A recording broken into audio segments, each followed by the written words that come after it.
News, জনগণের power house.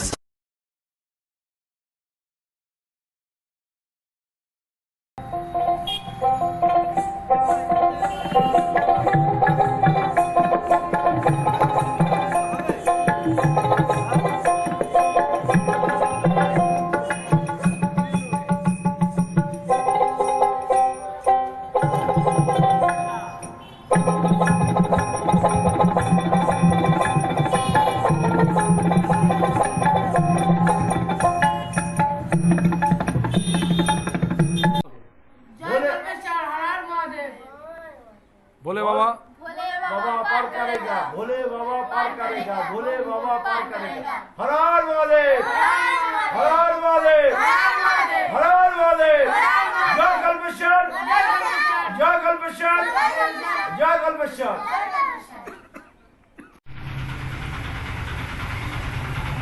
আমরা এখন বসে আছি গাইঘাটা স্থানীয় পাড়া চণ্ডীগড় যমুনা নদীর পাড়ে কল্পেশ্বর মন্দির, এবং আমার পাশে তিনি বসে রয়েছেন এই কল্পেশ্বর মন্দিরের প্রতিষ্ঠাতা। আমরা তার সাথে কথা বলে নেব এবং জেনে নেব এই মন্দিরের কিছু অজানা কথা। এই মন্দির প্রতিষ্ঠার যে কাহিনী আছে সেটা আমাদের দর্শকদের জানাই। আমার ছোটোবেলা থেকেই আমি খুব শিবভক্ত ছিলাম। আমার খুব স্বপ্ন ছিল যে একটা শিব মন্দির করবো। বহু জায়গায় জমি দেখতে দেখতে আমি লাস্টে এই যমুনার নদীর পাড়ে গাইঘাটায় স্থানীয় পাড়া চণ্ডীগড়ে জমিটা আমার পছন্দ হয়। তিনটে কারণে আমার জমিটা পছন্দ ছিল। পাশে ছিল নদী, সামনে ছিল রাস্তা, তার সামনেই জমির সামনেই আছে শ্মশান, এবং এই জমি দেখেই আমি জমি বলেছিলাম যে আমি জমিটা নেব, নিয়ে এখানে একটা শিব মন্দির করব।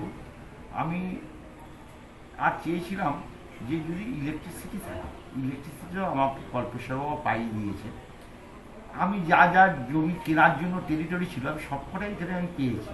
ফলে এখানে আমি একটা শিব মন্দির করার ইচ্ছাটা, আমার স্বপ্নটা বাস্তবায়িত করেছে।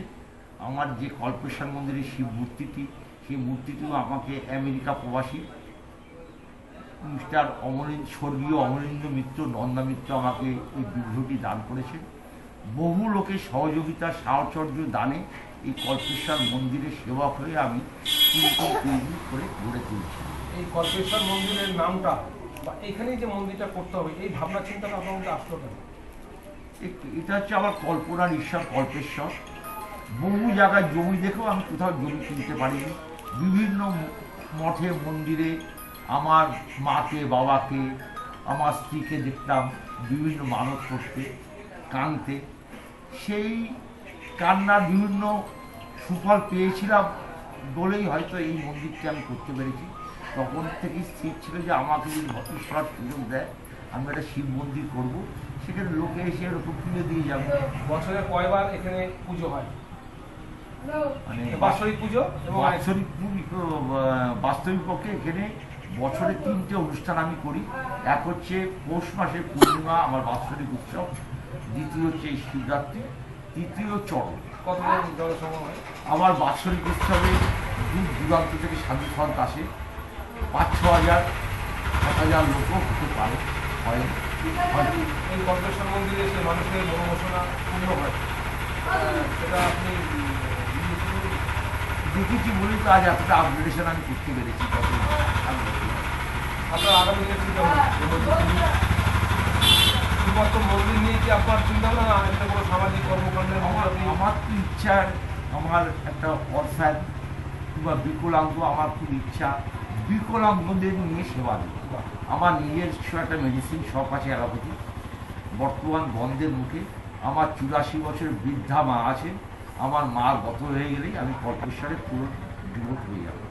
সেখানে একটা বিকলাঙ্গ কিংবা একটা বধির বাচ্চা যদি আমি মানুষ করতে পারি, আমি আমার হোম টাইপের করবেন কি? না, হোম না, কোনো কমার্শিয়ালি চিন্তাধারা নেই। একজনকে যদি আমি সেবা দিতে পারি, একজনকেও যদি মানুষ করতে পারি, হ্যাঁ, আমার 84 বছর মাকে এখনো তো মানুষ করছে। মার মৃত্যুর পরে স্বস্তিক এখানে চলে আবার বারাসাতে আবার পৈতৃক বাড়ি আছে। আমার দাদা চিফ ইঞ্জিনিয়ার এয়ার ইন্ডিয়া, আমার বোনরা দিল্লিতে থাকে, আমার মেয়ে ব্যাঙ্গালোরে আইটি ইঞ্জিনিয়ার। এই মোটামুটি আমার ফ্যামিলি ব্যাকগ্রাউন্ড।